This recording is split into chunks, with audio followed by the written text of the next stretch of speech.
Saya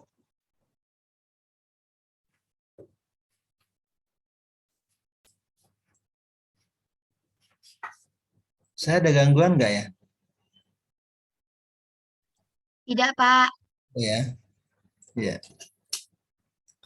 Kalau mungkin nanti suara terputus-putus ya ini mungkin apa namanya sinyal ya. Oh, jaringan. Baik.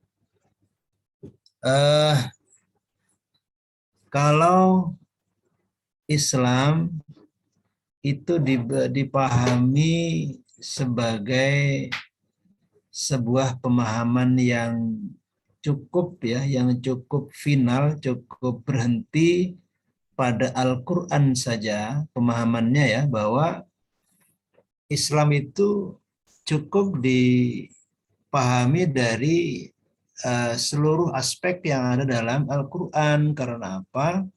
Al-Quran adalah kitab suci yang menjadi landasan beragama.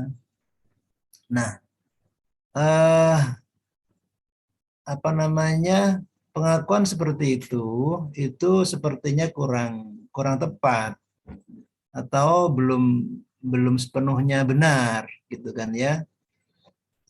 Karena Al-Quran sendiri yang memakai model kalam ilahi, kalam suci yang berupa wahyu, yang mana itu tidak serta-merta kemudian Al-Quran datang ya sebagai respon apapun yang terjadi pada masa penurunannya ya, pada periode nuzulnya baik di Makkah maupun di Madinah, dan itu merupakan doktrin gitu kan ya. Sehingga ketika kita umat Islam yang hidup di era sekarang, era terkini, tentu ada beberapa sisi yang memang tidak sepenuhnya sama dengan apa yang dulu Al-Quran diturunkan pada periodenya, gitu ya. Doktrinnya boleh jadi tetap sama, ya. Kita terima ya seadanya, gitu kan ya.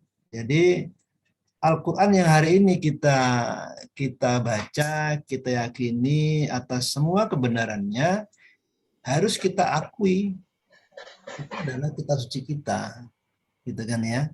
Apapun yang akan kita lakukan, kita pikirkan, kita dalami, kita kaji, itu selalu bertumpu kembali kepada Al-Quran, gitu kan ya.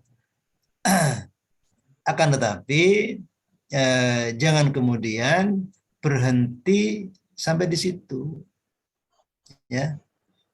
Maksud saya adalah kita mencoba mengkomparasikan, mengkorelasikan, menghubungkan, mengaitkan ya antara pesan doktrin yang terkandung dalam ayat-ayat suci dengan kondisi yang berkembang saat ini.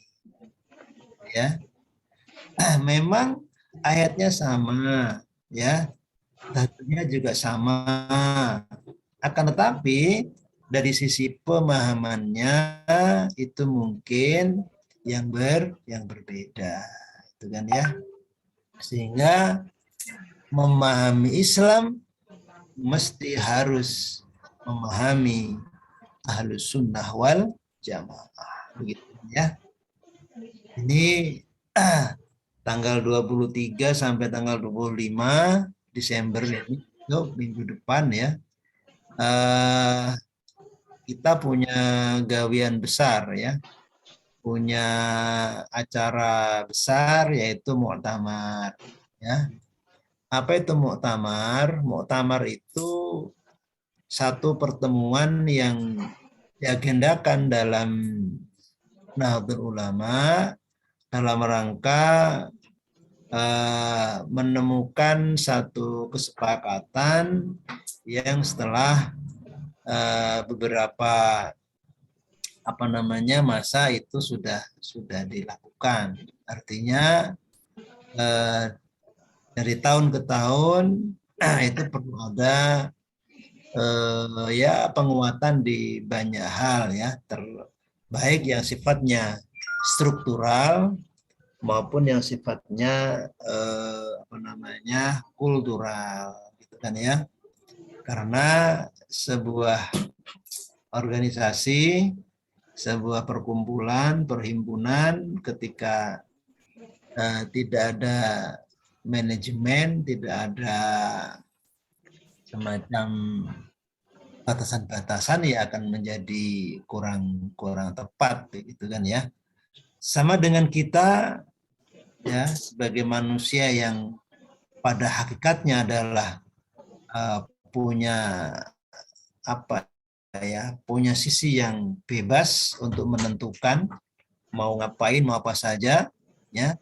Akan tetapi agama itu membatasi ya, agama itu membatasi.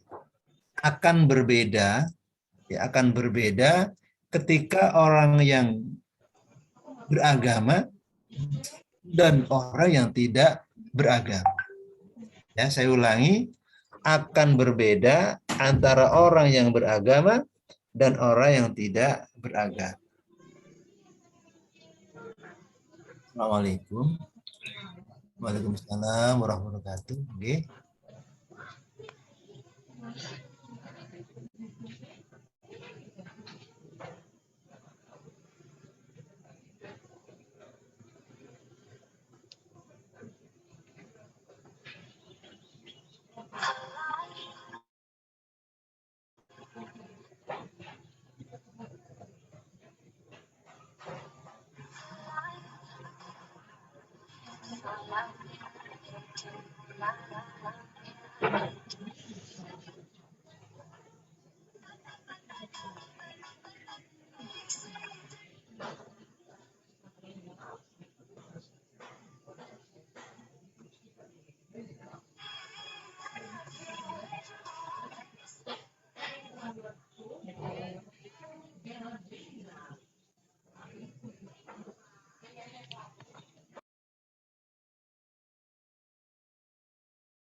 Mohon maaf tadi ada telepon ya. Tuh, harus saya angkat karena penting gitu ya. Baik, saya lanjut ya.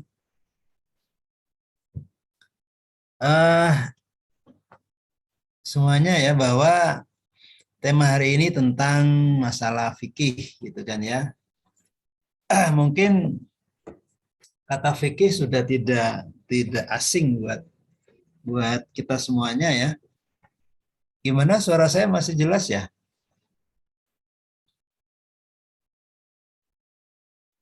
Halo? Jelas, Pak. Baik ya. Hmm,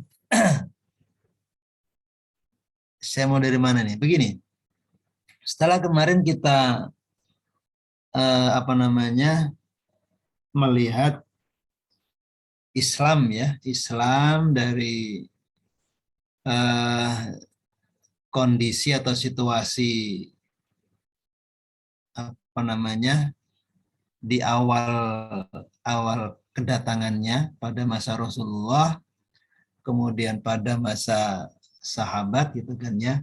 Itu saya ke arah sana itu dalam rangka begini, membangun satu pemahaman ya, satu persepsi bahwa kita perlu menengok, melihat jauh ke belakang dulu ya, bagaimana Islam yang berkembang saat masih ada Rasulullah dan para sahabat tentunya, kemudian juga ketika pasca Rasulullah wafat dengan sekarang.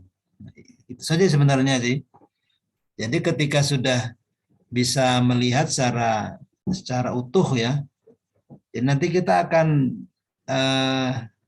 apa ya, akan memiliki satu bangunan pemahaman bahwa Islam itu ada banyak berbagai macam macam ini ya, macam apa ya, latar belakang lah begitu ya, latar belakang. Karena satu pengambilan keputusan itu tidak bisa lepas dari yang namanya latar belakang dari permasalahan. Termasuk juga fikih ini. Gitu ya. Jadi kalau kemarin ada syahadat tauhid, ada syahadat rasul ya. Itu sudah ranah-ranah ini, ranah akidah begitu ya. Coba saya sekarang ke fikih gitu kan ya. Fikih itu kan istilah yang lahir eh, di abad-abad pertengahan gitu kan ya. Jadi perkembangan Islam itu selalu berkembang sesuai dengan apa yang menjadi kebutuhan di masanya, ya, menjadi kebutuhan di masanya. Pada masa Rasulullah dilahirkan di Mekah, itu kan ada orang bertanya, kenapa mesti lahir di Mekah gitu kan? Nggak lahir di negara mana gitu kan ya. Itulah yang kemudian sesuai dengan kebutuhan tadi itu. Ternyata memang di Makkah, di Madinah ya, dengan segala macam perkembangannya itu memang diperlukan saat itu. Gitu ya. Termasuk istilah yang berkembang dalam Islam itu sendiri. Kalau kemudian dalam Islam muncul beberapa pemikiran, ya karena memang begitulah perkembangan ini, peradaban, perkembangan pemikiran begitu kan ya. Karena kita sendiri dari masa TK, masa SD, masa SMP ya, masa TK, MI, MTS, MA begitu kan ya, sampai sekarang itu kita masih ingat dan menyadari betul apa yang menjadi pembeda, apa yang menjadi tahap demi tahap, fase demi fase yang membedakan masing-masing ruang itu, ruang MI, SD ya, ruang SMP, MTS maupun MA atau SMA sampai sekarang kuliah gitu kan. Beragama juga demikian sama ya. Kalau berbicara pada masa Rasulullah itu ya sudah, ya ada baiknya kita kaji, kita dalami, tapi jangan kemudian itu harus dibawa ke kondisi hari ini. Belum semuanya tidak semuanya relevan, gitu kan ya? Tidak semuanya relevan. Kalau semuanya harus memakai tata cara, tata pola yang dulu Rasulullah pernah lakukan, pernah terapkan, gitu kan ya. Sekarang negara mana di tempat mana yang menyelenggarakan keislaman ya yang sesuai dengan pada masa Rasul? Tidak ada. Kalaupun istilah itu klaim saja ya, adalah klaim saja. Klaim itu hanya semacam pengakuan gitu kan ya, meskipun di dalamnya mungkin belum tentu benar gitu kan ya. Sehingga Ahlus Sunnah wal Jamaah itu juga sama. Ahlus Sunnah itu kan klaim bahwa ingin mengadopsi, ingin melakukan yang mirip meskipun tidak sama ya dengan apa yang telah dilakukan oleh Rasulullah. Ahlus Sunnah wal Jamaah.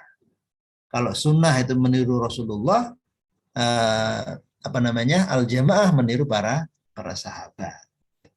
Nah, fikih itu muncul juga sama. Fikih muncul itu ketika di masa itu orang sedang tergila-gila, orang sedang semangat ya untuk membahas soal fikih, soal fisik.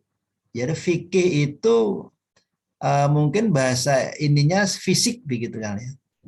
Tentu yang terkait dengan agama. Agama yang berkaitan dengan fisik itu boleh jadi diistilahkan dengan istilah fikih. Saya ulangi ya. Agama yang berkaitan dengan fisik itu sering diistilahkan dengan istilah fikih begitu. Dan tentu dari rukun Islam yang 5 itu, maka yang 4 seluruhnya adalah fikih, sementara yang 1 adalah akidah.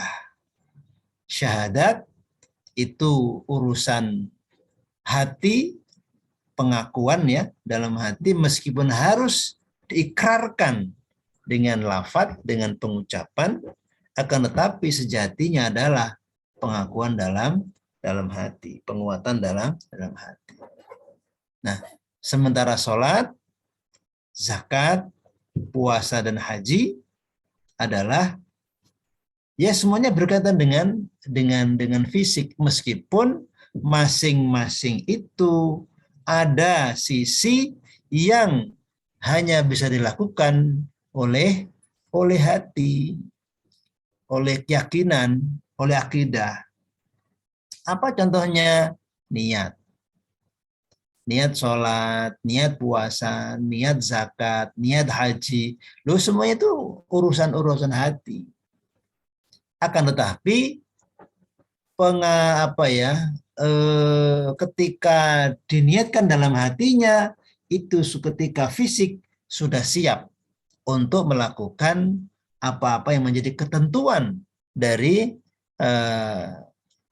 salah satu ibadah tadi, sholatnya atau yang lain. Kalau kita sholat, ya kita niat sholat, tapi kita sedang tiduran, ya tidak berguna begitu loh ya. Kita niat puasa, tapi di siang hari sudah makan kenyang, ya tidak berguna juga gitu loh ya. Artinya niat itu akan bisa bisa dibilang sah, dibilang benar ketika fisik sudah siap, begitu kan ya. Ada 4 ya, ada fikih sholat, fikih puasa, fikih zakat, fikih haji. Nah, fikih sholat ini yang mungkin akan agak panjang ya untuk kita perdalam, karena ini adalah yang paling utama. Bukan berarti yang lain tidak utama, tapi yang sangat dominan, yang mana dalam keseharian kita sholat adalah yang paling banyak dilakukan. Ya, kalau puasa ya mungkin setahun sekali. Kalau mau nambah setiap bulan juga bisa. Mau nambah lagi setiap minggu juga bisa. Mau nambah lagi setiap hari juga bisa. Ya, mau nambah lagi tidak ada ya. Kalau puasa itu sehari aja ukurannya, setiap hari. Kalau zakat juga begitu, ketika ada satu nisab atau satu haul baru zakat.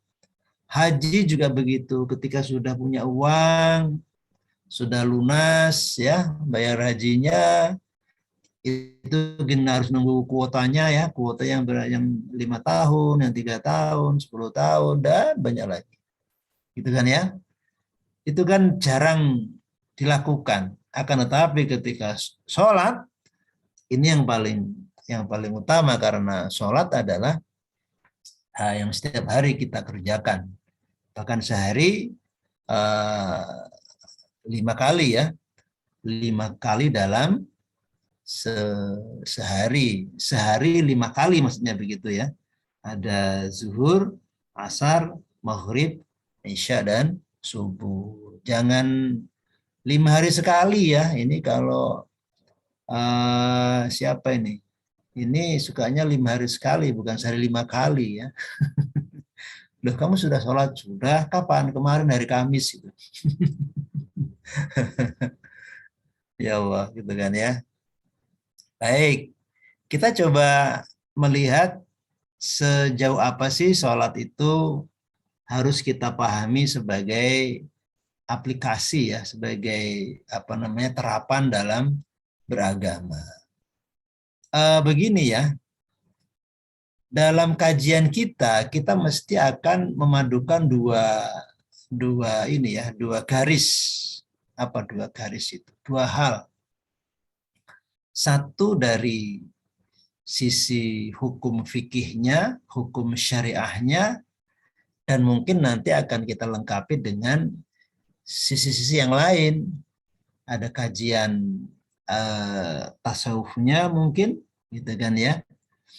Sehingga begini ya, sholat itu kalau kita lihat dari apa namanya pengertian dasarnya, udahlah kita enggak perlu belajar ya, orang sudah mulai kanak-kanak itu sudah belajar, mulai TK sampai sekarang itu sudah tahu bagaimana sholat itu.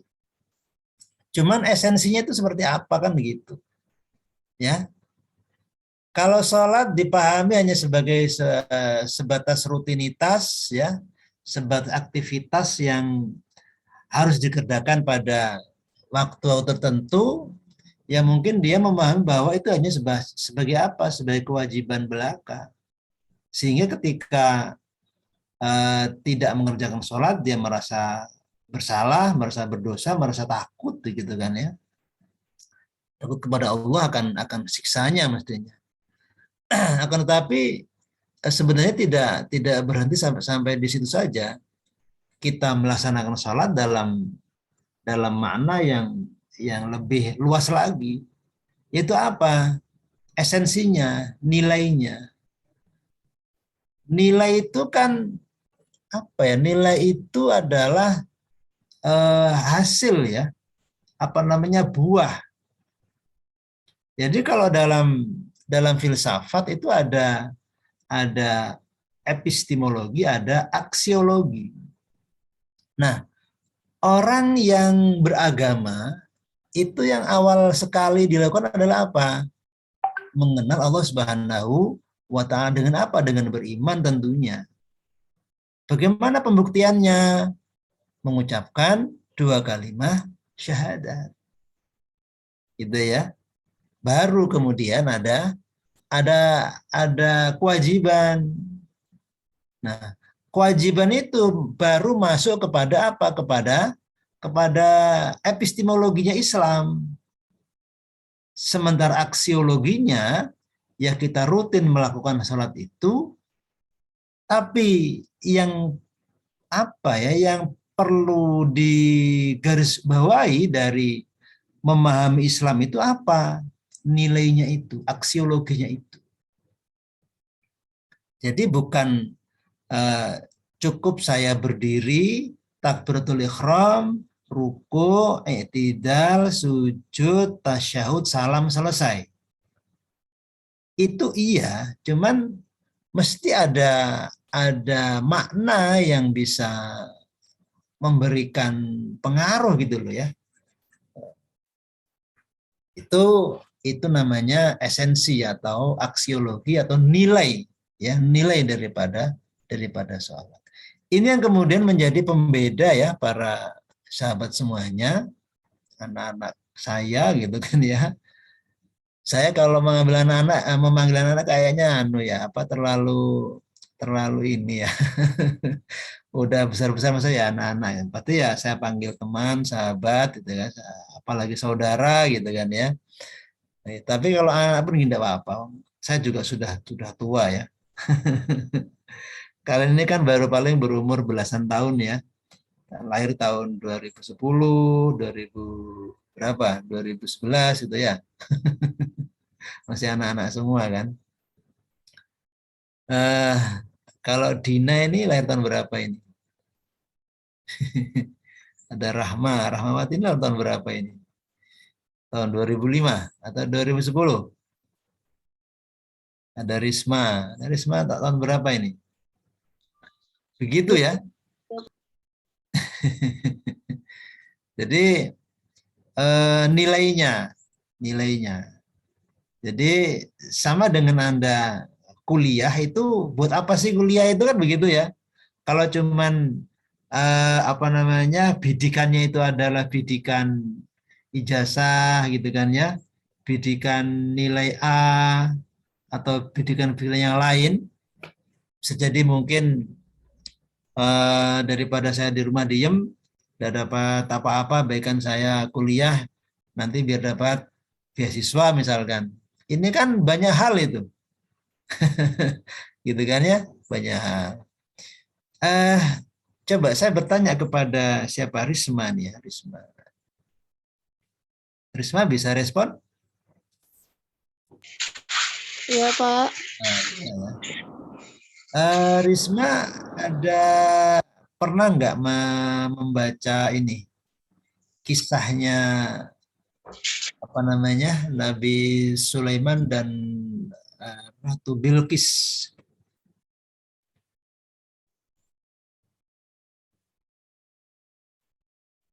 Ada.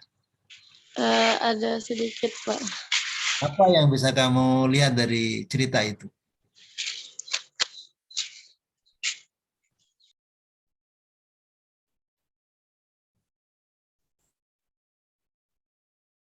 Apa? Ada dua hal yang sangat sangat berbeda ya, antara pola pikir Nabi Sulaiman dan pola pikir Ratu Bilqis. Meskipun Nabi Sulaiman itu anggaplah datanya belakangan, begitu kan ya. Ratu Bilqis memang seumur, akan tetapi pola pikirnya itu sudah jauh jauh ke belakang lebih dulu. Yaitu apa? Ratu Bilqis itu punya pola pemahaman tentang apapun yang ada di dunia ini itu harus berlaku pada ruang lingkup rasionalisasi, gitu kan ya. Jadi kalau nggak rasional, nggak masuk akal, ya nggak diterima. Termasuk tentang apa? Tentang peribadatan. Sehingga Ratu Bilqis enggak percaya Tuhan, enggak percaya apa-apa. Dia percayanya kepada matahari, percaya kepada hal yang bisa bisa dilogikakan gitu loh ya. Sementara Nabi Sulaiman itu eh, orang yang mencoba beda gitu loh ya. Jadi tidak hanya percaya materi, tapi percaya non materi, imateri. Yaitu apa? Adanya perkara hal yang gaib, yaitu Allah Subhanahu wa taala. Jadi ada kekuatan di balik kekuatan matahari. Ada kekuatan yang maha besar di balik kekuatan-kekuatan besar yang ada. Itu Nabi Sulaiman. Gitu kan ya. Sehingga ketika Ratu Bilqis diundang untuk datang ke kediaman, ke istana Nabi Sulaiman, Ratu Bilqis masuk gitu kan ya, masuk di pintu istana. Apa yang terjadi? Ternyata Ratu Bilqis itu menyingkap bajunya ke atas, karena apa? Lantai yang diinjak itu dianggap air gitu loh, dianggap air. Karena apa? Selama ini sudah terbangun pada uh, pikiran atau pola pikirnya Ratu Bilqis dan kaumnya sampai kala itu adalah apa? Semuanya hanya bisa dilihat dari akal saja, dari rasio saja, logika saja. Jadi lantai yang mengkilat itu dikira air karena memang akal, rasio ya itu menangkap hal itu. Akhirnya Nabi Sulaiman menegur, hei jangan ya, lepas bajumu, itu bukan air, itu lantai. Baru kemudian Ratu Bilqis menyadari, oh ternyata gitu kan ya, di balik logika itu ada apa namanya, ada psikis gitu, ada apa namanya, ya ada imateri tadi itu, ada hal-hal yang tersembunyi. Kalau matahari dianggap sudah dahsyat, sudah kuat, maka ada di balik itu. Makanya surat yang disampaikan oleh Nabi Sulaiman itu tidak pakai bahasa apa-apa, cuman pakai bahasa Bismillahirrahmanirrahim. Gitu saja. Maka Ratu Bilqis menjadi semakin penasaran. Lu siapa ini? Gitu kan ya. Siapa Bismillah ini?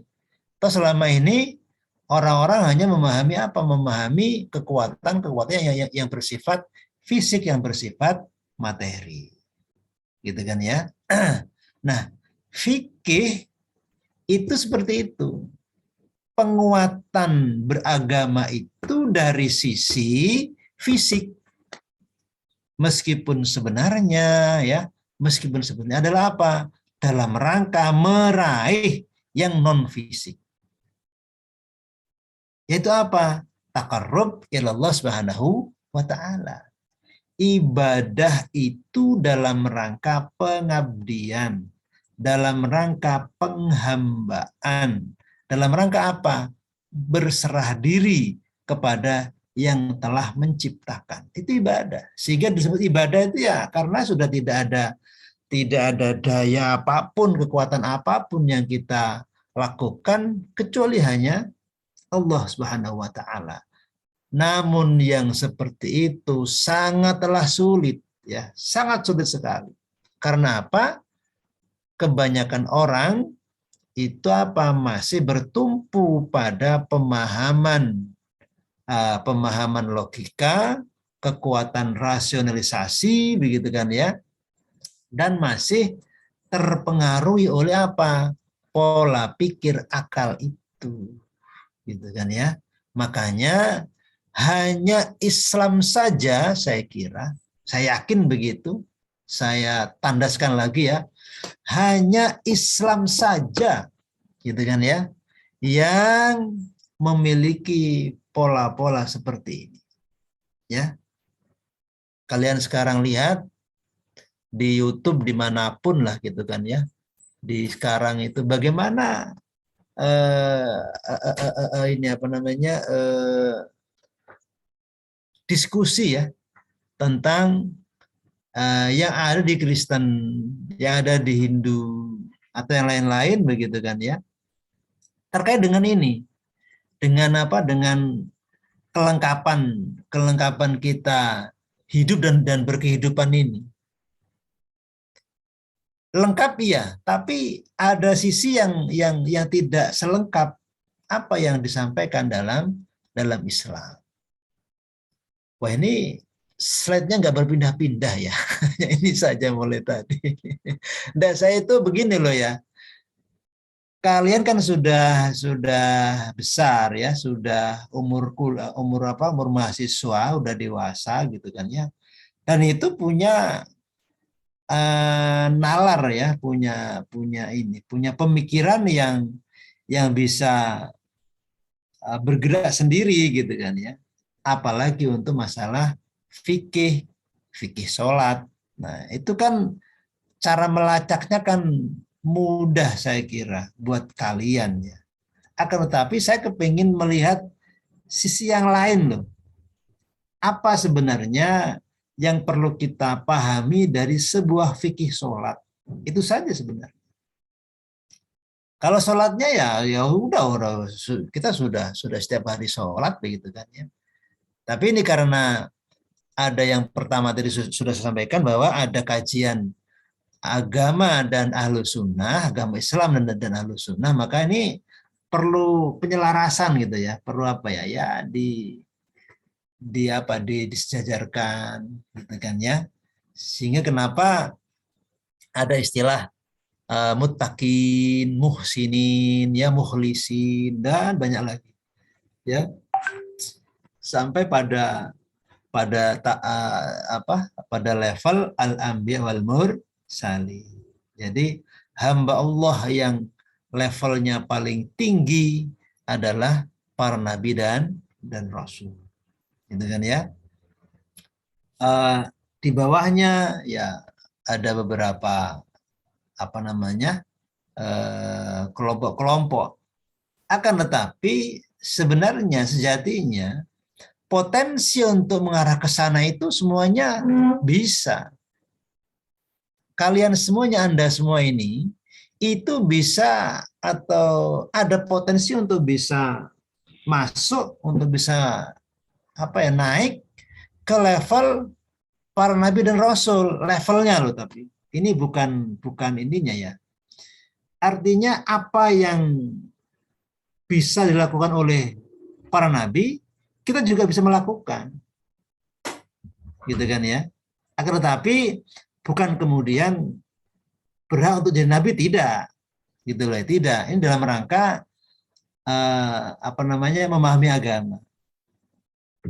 Meskipun tidak akan mungkin manusia selain nabi itu akan menjadi nabi, tidak akan mungkin. Ya.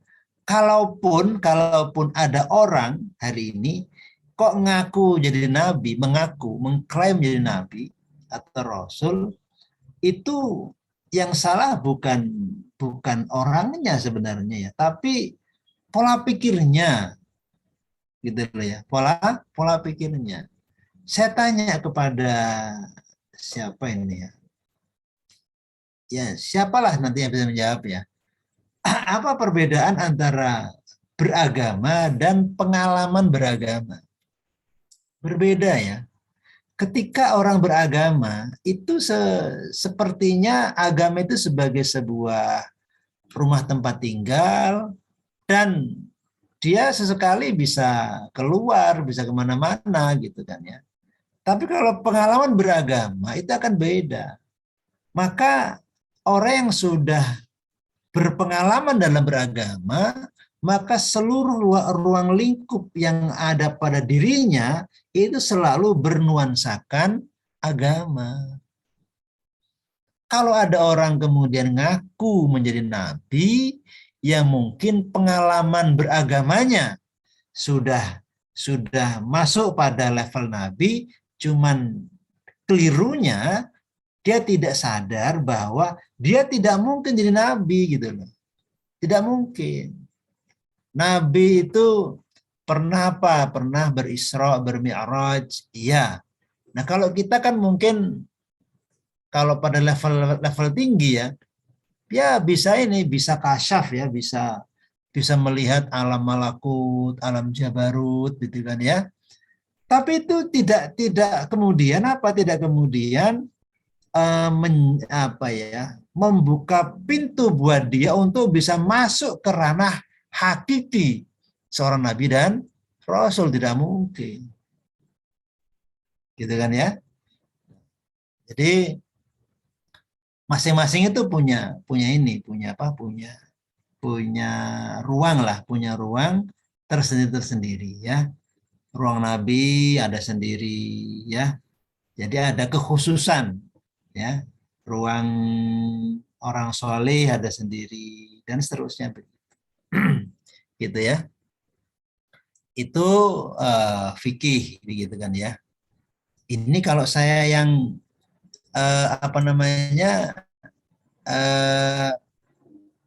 menyampaikan terus ini kayaknya akan mengeluh semua nih. Waduh, Bapak ini mau berbicara terus. Ini kapan saya bertanya gitu kan. Silakan coba. Ada tanggapan mungkin dari teman-teman semuanya, silakan. Pak, mau nanya. Ya, alhamdulillah. Ini bagus sekali ini ya. 100 buat penanya ini. Monggo, silakan. Monggo, apa yang mau ditanyakan? Misalnya kita belajar agama nih sendiri. Siapa nih? Namanya buku. siapa? Perkenalkan, nama saya Andriano dari Farmasi. Mau nanya, Pak.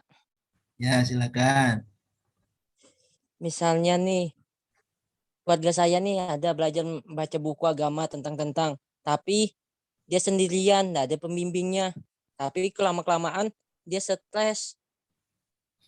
Itu Ya, gimana terus? caranya gimana caranya menyembuhkannya? Baik, bagus sekali ini ya. Ini yang sedang terjadi hari ini.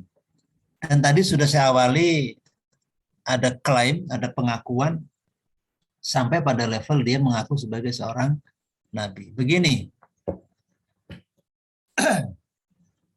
agama itu adalah sebuah amanah ya berupa risalah yang bersifat keilahian, ketuhanan. Ya, begitu ya. Kemudian diperuntukkan oleh kepada umat manusia dalam rangka ini ya membimbing, menunjukkan ya merubah ya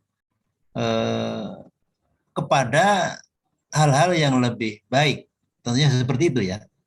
Nah, maka tidak sedikit orang yang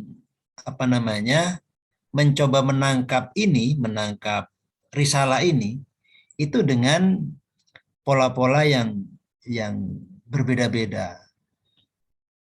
Begitu ya, dengan pola yang berbeda-beda. Ada yang lewat lewat informan, lewat orang yang menyampaikan, ada yang tanpa itu. Nah, tadi yang disampaikan oleh penanya, orang belajar beragama tanpa seorang guru, kemudian dia mendalaminya, sampai pada satu titik dia dalam bahasa penanya dia adalah stres begitu kan ya. Ini bagaimana begitu kan. Inilah yang saya sampaikan kepada kalian. Kalian itu beruntung sekali ya, dan bersyukur kepada Allah Subhanahu wa taala ya. Sampai fase ini kalian itu sedang ditempatkan pada fase mencoba menghindari dari yang tadi penanya sampaikan tadi. Ya, sehingga saya katakan bahwa memahami Islam tidak cukup hanya Islam dalam tanda kutip Islam saja. Gitu kan ya? Perlu ada penguatnya, penerangnya, pelengkapnya. Apa itu? Di antaranya adalah Ahlus Sunnah wal Jamaah. Begitu kan ya? Nah, nanti termasuk juga ketika sudah memahami dua-duanya, Islam dan Ahlus Sunnah Jamaah, ada penguatan pemahaman Nahdlatul Ulama. Gitu kan ya? Ini penguat dan pelengkapnya. Sehingga yang menjadi kekhasan, kecirian daripada Nahdlatul Ulama adalah apa? Selalu dalam terkait dengan pemahaman itu ada yang namanya informan, ada namanya guru. Dalam bahasa agama itu namanya sanad. Apa? Sanad. Ya. Kenapa mesti begitu? Begini loh ya.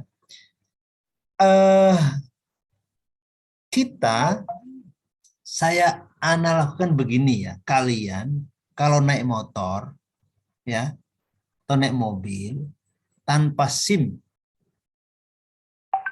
dengan ada SIM-nya itu lebih enak mana?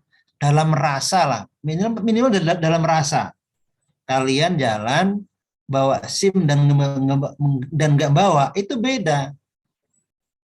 Ya, beda. Meskipun ya mohon maaf ya, polisi tidak tahu dia bawa atau tidak.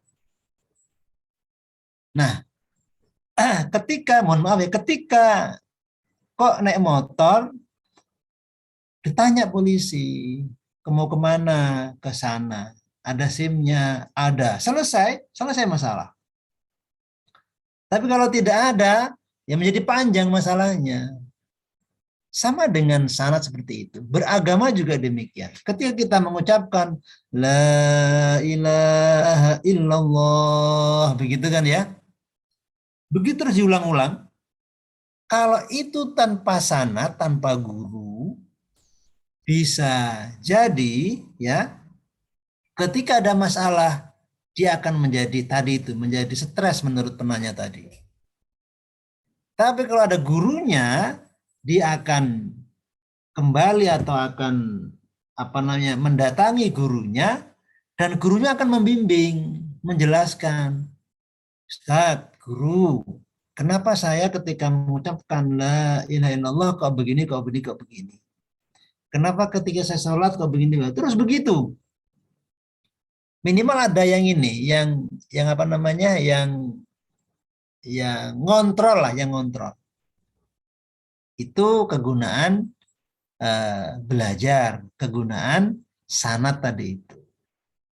Sehingga ketika orang belajar agama dengan sanad sampai kepada Rasulullah, maka Rasulullah akan selalu melihat, memantau, mengontrol orang yang sedang menjalani dalam ruang lingkup beragama itu. Gitu ya.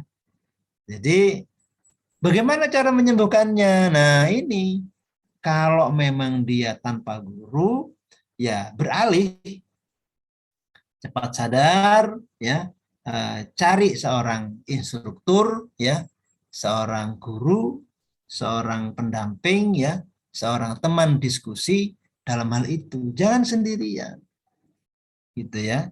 Nah ini sehingga dalam satu makalah jadi man man tafaqqaha bila syaikhin fa syaikhuhu asyaiton atau kama qala atau fa syaitonu syaikhuhu. Jadi barang siapa yang beragama tanpa guru itu maka setanlah yang menjadi gurunya atau gurunya adalah setan. Begitu ya. Jadi saya kira bagus sekali ini ya pertanyaannya, artinya membuka wacana kita ya, membuka ini dalam kita belajar itu diupayakan ada referensinya, ya, ada referensinya. Kalau buku ya bukunya siapa yang menulis, ya. Kalau kitab ya kitab apa, dari siapa yang mengarang, dan seterusnya begitu. Dan jangan lupa digurukan. Ada bukunya, ada kitabnya itu dia digurukan tadi itu. Tidak boleh belajar sendiri-sendiri. Kalian belajar Al-Qur'an dengan guru dan tanpa guru itu beda. Sekarang metode kan banyak sekali itu, tanpa guru pun bisa. Dan fasih dan baik iya. Tapi akan tetap berbeda ketika belajar Al-Qur'an dengan guru dan tanpa guru.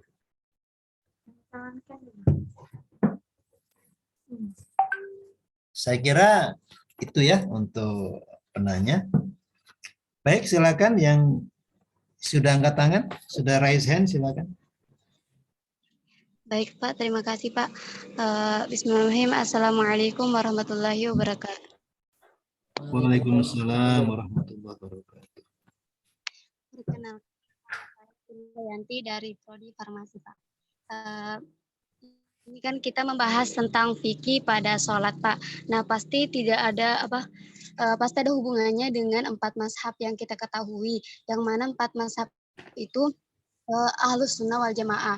Nah, bagaimana Pak ketika misalnya di dalam sholat saat kita takbir kita menggunakan mazhab Maliki, dan ketika kita kunut di subuh hari itu kan yang mazhab yang kunut itu hanya Syafi'i. Nah, kita ikut kunut Pak. Nah, ketika kita bangun dari sholat itu kan ada 2 pendapat juga. Kita langsung berdiri atau kita duduk baru berdiri Pak. Itu kan mazhabnya Hanafi kalau tidak salah Pak. Nah, bagaimana kalau kita menggabungkan 3 mazhab itu dalam sholat Pak? Apakah boleh atau ada ketentuan lainnya Pak? Terima kasih Pak. Baik. Ini ilmiah banget ini ya. Bagus ini. Saya suka seperti ini ya. Jadi apa namanya? Di antara apa namanya? Ilmu itu berhasil itu kalau dia mampu menelaah dengan sendirinya untuk kemudian ditahkikkan kepada murabbinya, kepada ininya, kepada gurunya. Baik, masalah madhab. Itu kan sudah saya share beberapa ada beberapa file ya. Yang satu ini keabsahan sholat, kemudian fikih sholat, begitu kan ya. Cuman fikih sholat itu belum belum selesai. Jadi maunya saya seperti itu, akan saya sampaikan beberapa pendapat gitu kan ya. Karena ini masuk dalam ahlus sunnah wal jamaah, begitu kan ya. Cuman yang saya share ini, yang di share screen ini ya, nah ini adalah nanti teman-teman bisa minta di Kosmanya ya, sudah saya share gitu kan ya. Ini kenal enggak ini penanya kepada foto ini? Siapa ini? Tahu enggak ini foto ilustrasi gambar ini lo tahu enggak? Enggak kenal ini. Kenal enggak penanya tadi? Najib Baruari, Pak. Hah? Enggak kenal? Oh, ini foto saya waktu muda dulu ini ya.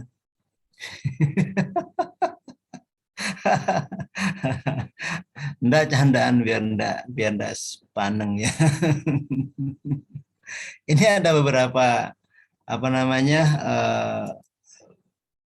kajian Al-Qur'an maupun hadisnya begitu kan ya. Meskipun nanti kalaupun kurang lengkap ya saya harap itu menjadi PR kalian, lengkapi gitu kan ya, lengkapi karena saya kan hanya pikiran satu gitu kan ya. Tapi berupaya untuk kepada kalian untuk bagaimana apa namanya bisa minimal 80% lah untuk menyajikan apa namanya membuat pola sholat yang benar, melihat atau berangkat dari beberapa apa namanya referensi yang ada gitu kan ya. Ini saya kira sudah lumayan lengkap ya. Nanti silakan dianu sendiri ya, dibaca, kemudian dipahami. Kalaupun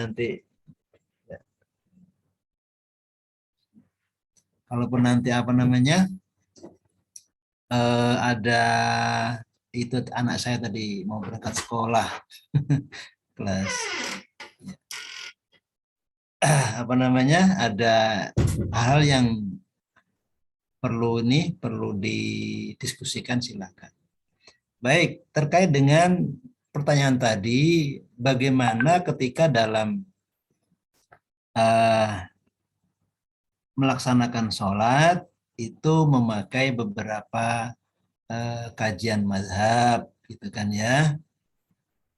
Begini, jadi mazhab yang disebutkan tadi, mazhab Syafi'i, mazhab Maliki, mazhab Hambali, dan mazhab Hanafi, itu tidak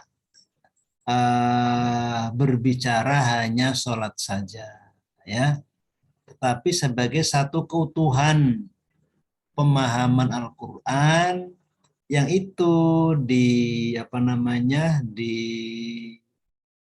tulis ya dalam masing-masing imam mujtahid tadi, gitu kan ya. Nah, kalau memang takbirnya pakai Syafi'i, rukuknya pakai Maliki, begitu kan misalkan ya, dan yang lain-lain. Kalau pertanyaannya boleh apa tidak, tentu jawabnya tidak boleh. Ya, tentu tidak boleh. Kenapa? Tujuan adanya mazhab. Mazhab itu kan manhaj. Mazhab itu metode, manhaj itu landasan. Paham ya? Jadi bagaimana kita eh, memiliki landasan beragama, itu carilah mazhabnya. Tidak boleh kita memahami agama tanpa landasan. Akan tadi itu menurut siapa tadi penanya sebelumnya, Andri ya, itu dia akan stres, ya akan nauzubillah akan tersesat. Makanya perlu landasan. Landasan itu apa? Bisa dicari dengan mazhab. Padahal mazhabnya pun itu juga banyak. Nah, yang direkomendasikan dalam Nahdlatul Ulama itu adalah apa? 4 imam itu. Ya, 4 imam itu. Jadi kalau ada orang yang menyampaikan pola Syafi'i itu tidak benar, ya karena dia adalah memakai pola yang lain. Tapi kalau kita kan tidak pernah seperti itu, gitu ya. Ahlus Sunnah wal Jamaah An-Nahdliyah, Nahdlatul Ulama tidak pernah menganggap yang beda itu keliru, tidak. Coba kalian, terutama penanya, bisa ini berbicara pengalaman ya. Dari sehari ini atau hari kemarin lah ya. Mulai subuh, zuhur, asar, maghrib, isya, ke subuh lagi, subuh pagi tadi. Adakah 5 waktu itu yang sama persis antara masing-masing gerakan? Ketika salat subuh, zuhur, asar, maghrib, dan isya. Saya kira kalau mau jujur ya, saya kira tidak akan sama itu. Saya sendiri merasakan itu.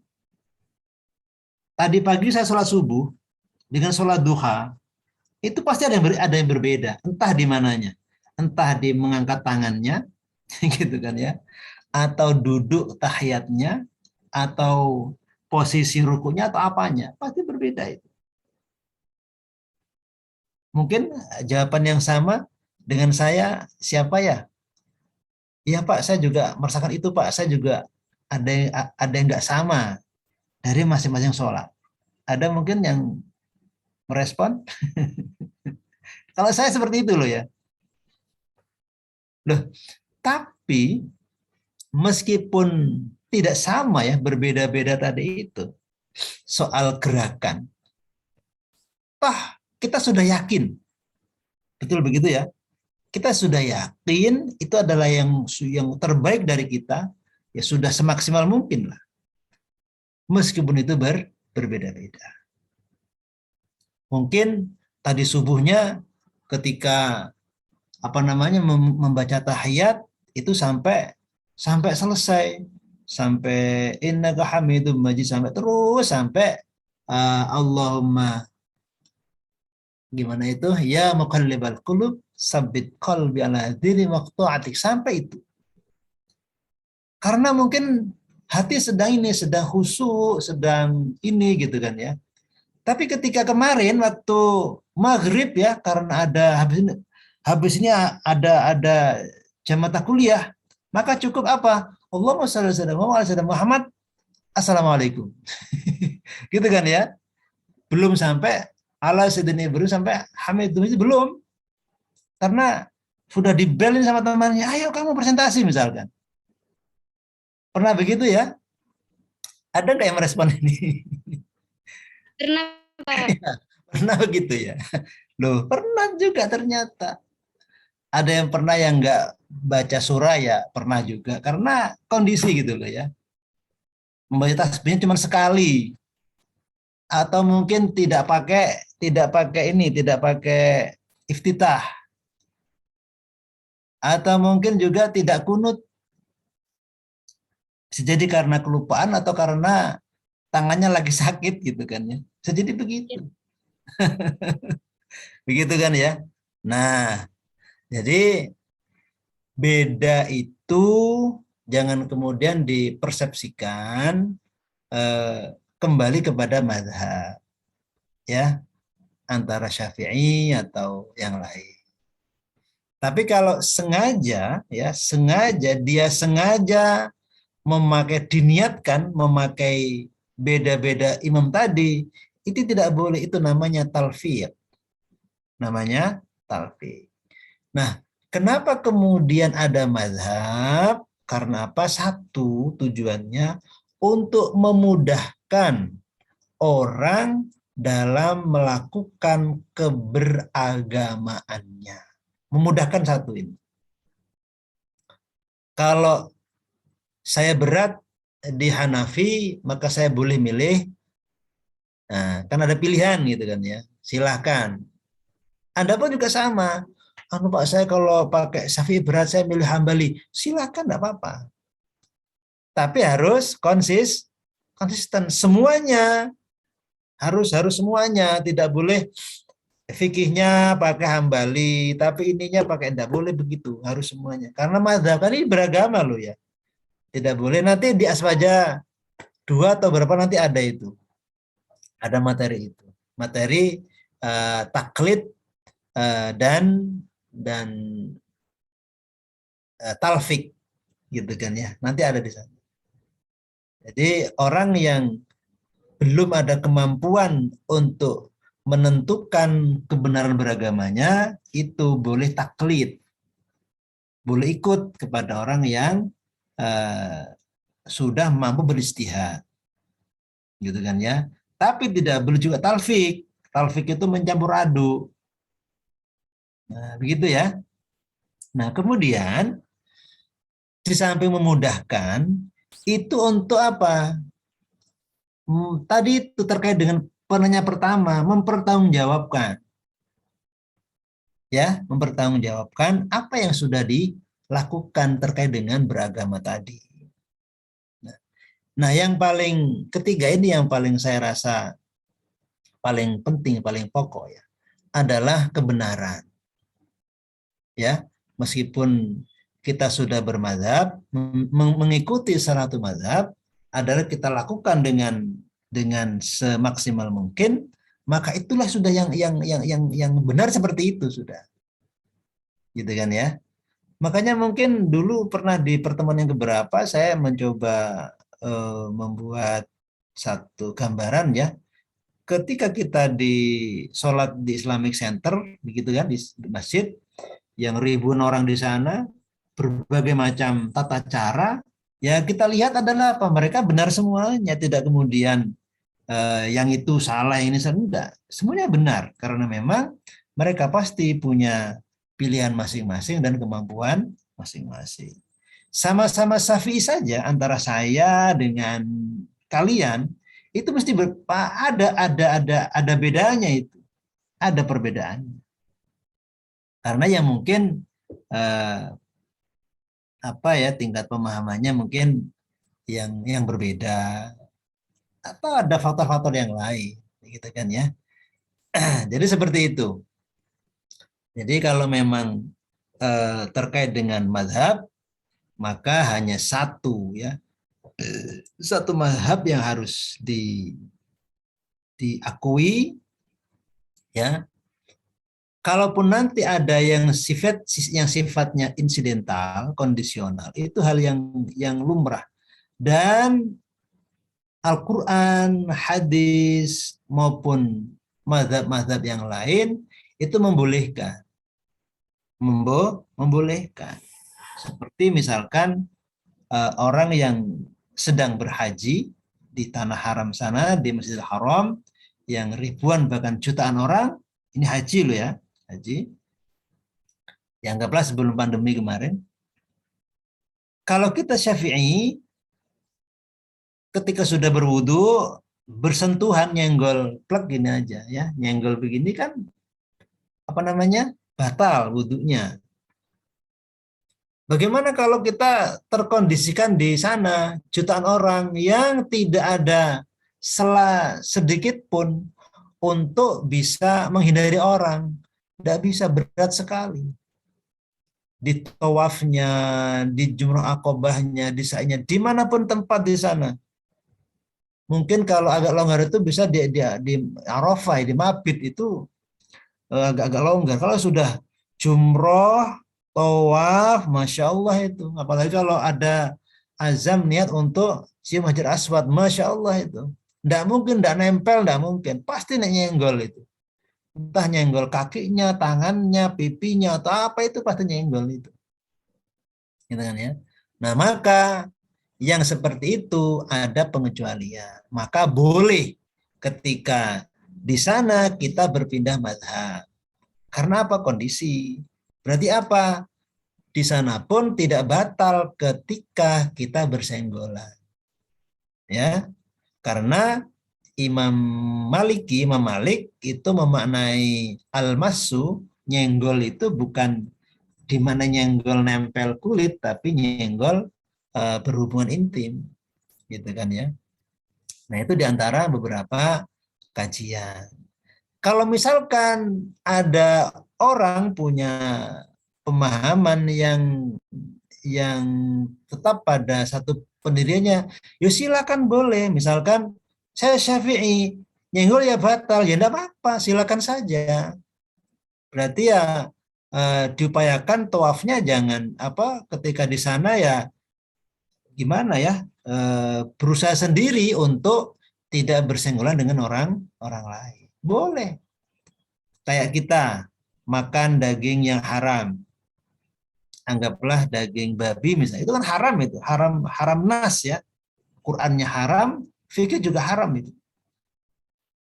Tapi ada pengecualian ketika tidak ada makanan apapun yang bisa dimakan dan ternyata hanya itu makanannya tersedia dan ada tujuan menjaga keseimbangan jiwa, keseimbangan fisik untuk kehidupan yang lebih baik, itu memang dianjurkan, maka makan itu boleh untuk seperlunya saja, kita bisa kok.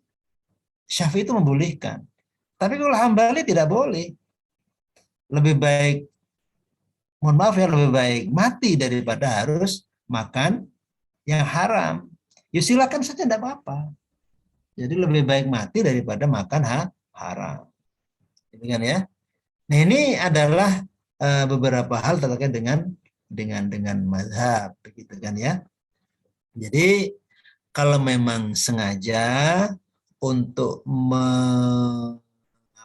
mencampur beberapa mazhab dalam satu sholat itu ya tentu tidak boleh. Dan dia tahu itu dan dia paham itu tidak boleh, gitu kan ya.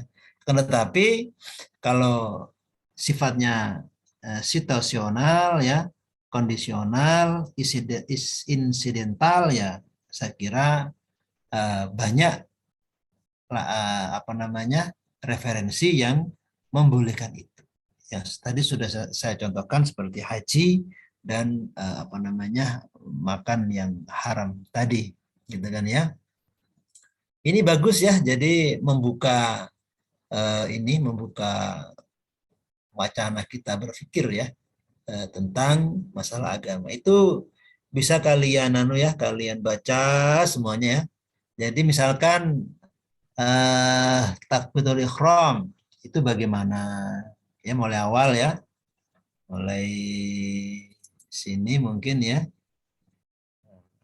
Lain ya. Mana takbiratul ihramnya mana? Nah, niatnya dulu. Ya, niatnya dulu. Itu bagaimana? Apakah niatnya cukup di hati saja atau sekalian diucapkan? Kalau kita kan dua-duanya, usolli fardhos subhi rak'ataini, begitu kan ya? Baru kemudian Allahu Akbar sambil ada yang menyampaikan niat cukup di hati, tidak perlu diucapkan, dilafalkan. Ya tidak apa-apa gitu kan ya. Itu bagian daripada pemahamannya. Tapi saya agak sanksi ya. Jadi kalau ada niat cukup di hati itu gimana ya? Namanya orang itu kan kebanyakan, ini membilang kebanyakan, mayoritas ya. Itu kan ada banyak aktivitas yang berbeda-beda. Sama dengan orang menghitung ya, misalkan siapa ini? Filda ya. punya apa namanya, punya kelereng atau punya pulpen 100 buah dalam satu tempat. Temannya diminta untuk menghitung. Hilda menghitung. Mindahkan pulpen itu dihitung ya, dari satu ini dipindah 1, 2, sambil lisannya itu mengucapkan 3, 4, 5, 30, 40 gitu kan ya. Ketika ke 46, temannya bertanya, Hilda, di mana tadi tasku itu? Oh, tasmu ada di atas lemari. Dia menjawab begitu. Tadi 46 ya. Begitu temannya bertanya selesai, dia lanjut 47, 48, 49 begitu. Tapi ketika dia tanpa mengucapkan, hanya diingat dalam hati saja, diucapkan dalam hati, 1, 2, tapi di hati saja tanpa mengucapkan di mulut. 11, 21, 31 begitu kan ya. Pas 33 di hati itu, temannya tanya, Phil, di mana tasku? Tasmu kah? Yang mana, tas apa? Tas merah. Oh, itu di atas lemari misalkan. Begitu temannya sudah berpaling ya, ini hati ini kadang-kadang masih ragu, tadi berapa ya? 28 kan 33 tadi itu. Karena apa? Lisan tidak mengucapkan, cukup hanya diingat. Itu yang membedakan.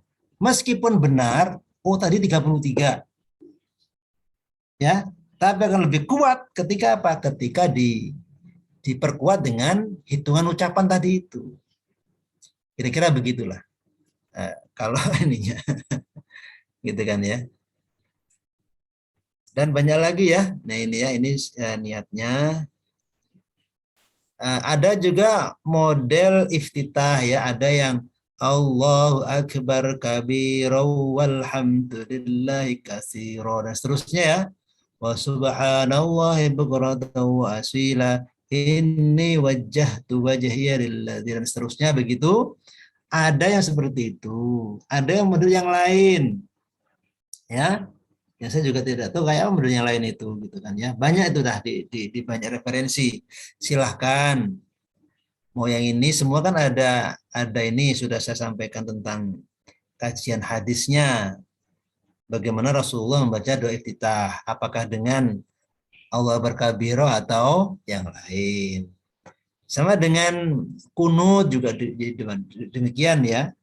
Jadi menurut hadis yang ini nanti di bawah juga ada di situ, silakan dicari ya. Bagaimana ketika ini, nah ini kan ini mengangkat kedua tangan sampai seanu pundak begini. Allahumma hadini fiman hadina seterusnya, gitu kan ya. Termasuk tasyahud. Bagaimana itu? Apakah pakai redaksi at-tahiyyatul mubarakatus dan seterusnya ya, atau pakai redaksi yang lain? Itu juga bagian daripada pembelajaran ya. Akan tetapi Ahlus Sunnah wal Jamaah yang menjadi haluan Nahdlatul Ulama adalah pakai at-tahiyatul mubarakatus thayyibatul dan seterusnya begitu. Pakai at-tahiyat, bukan yang lain, gitu kan ya. Pak, apakah kalau yang lain sah? Ya sah saja. Tapi tadi itu terkait dengan sanad macam-macam ya. Jadi kalau kalian mau yang lain, ya juga silakan cari sanadnya, cari gurunya, cari ininya biar biar tepat kita dalam beribadah. Kayak ini kan, ini ilustrasinya ya. Kemana arah pandangan mata ketika berdiri dalam sholat? Apakah melirik kanan, melirik ke kiri, atau ke atas? Ya tidak boleh ya. Terpejam juga tidak boleh, tertunduk juga tidak boleh. Ya benar itu ya biasa ke depan. Ini, ayo siapa yang mau cowok ini siapa? Silakan di inden ya, di order fotonya tapi. Baik. Nah ini ya. Ini iftitahnya. Allahu Akbar kabira walhamdulillah katsira dan seterusnya begini ya. Baik para sahabat teman-teman, ini yang Ahlussunnah wal Jamaah itu saya share tadi ke Kosma tentang metode kias. Jadi saya coba kepengin begini, kepengin apa namanya, kalian betul-betul punya ini nah, punya pegangan ini ya, berpikir gitu ya. Karena kan kalian kan mahasiswa ya, itu akan berbeda dengan orang-orang yang belajar di Majelis Ta'lim itu beda, kan ya. Jadi betul-betul kuat di pemikiran gitu loh, di pemikiran tentang bagaimana memahami agama. Kalau agama Islam ya dipahami dari sininya, dari sisi definisi ya, epistemologinya, aksiologinya begitu ya. Kemudian kalau Ahlussunnah ya dipahami dari berbagai macam metodenya. Karena Ahlussunnah wal Jamaah itu adalah salah satu metode beragama itu Ahlussunnah itu. Makanya tadi ada bagaimana kita melihat agama itu dari sisi kiasnya. Nanti ada penguatan di al-jamaahnya kayak apa, ya, rekonstruksinya kayak apa, begitu ya. Baik, saya kira itu ya buat teman-teman semuanya. Ini mungkin ada banyak hal yang kurang bisa ditangkap buat kalian semuanya ya, karena saya sudah berupaya ya, berusaha untuk memberikan yang terbaik buat Anda semuanya. Kalaupun itu belum diterima tidak sebagai ya apa yang saya inginkan ya, saya mohon maaf yang sebesar-besarnya ya. Mohon maaf mungkin dari tutur kata yang kurang bisa ditangkap sepenuhnya ya, atau mungkin bahasa yang kurang berkenan, saya mohon maaf yang sebesar-besarnya. Semoga apa yang kita kaji, kita pelajari pagi hari ini memberikan seluruh kebaikan buat kita semuanya ya. Kalian selalu dalam keadaan baik, keadaan sehat, walafiat, keadaan senang ya, tidak mudah galau. Kalau yang mudah galau datang aja ya, datang ke saya, sebut namaku ya, Bento. Begitu ya, selesai sudah ya. Bukan menyebut zikir ya, Allah begitu kan ya. Yang suka galau cepat berzikir ya, pesan saya begitu. Baik, kita akhiri dengan membaca hamdalah. Alhamdulillahirrahmanirrahim. Ihdinas siratal mustaqim wa minkum. Wallahul muwaffiq ila aqwamit thoriq. Wassalamualaikum warahmatullahi wabarakatuh. Waalaikumsalam warahmatullahi wabarakatuh. Warahmatullahi wabarakatuh.